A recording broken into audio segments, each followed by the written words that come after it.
ерлі зайыптылар Алла нәсіп етіп екеуі де бірдей жәннатқа кіріп қалатын болса, еркек адам лайық жеріне барады, ары қарай өте алмайды.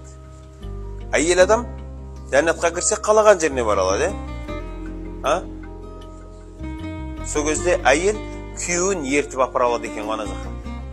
Ерлі зайыптылар бірге жүреді ғой. Сол кезде кейбір еркектер қатып кетеді аяқ жақта. Ана мынау дүниеде анау әйелдеріңіз айтамын да, анысында қыдырып тұр, әр жақ бер жаққа апарып тұр. Анау құдайды дейтіндер бар ғой, шешің дейтіндер бар ғой. Сол кезде әйелің айтады саған: ала кет сөйтсең, құдай. Өзім барып білім, шәрсіз алмай, ояқта жүзе қатын, жүрмейді ондай тема жоқ ояқта. Ояқта аны біреу-біреуге бойысынып, біреу-біреуді ұйықтатып деген жоқ ондай. Ояқта әйел адам саған айтады сол кезде: отыр осы жерде, өзің барып келемін, отырасың. Өйткені сен лайық жеріңде отырсың.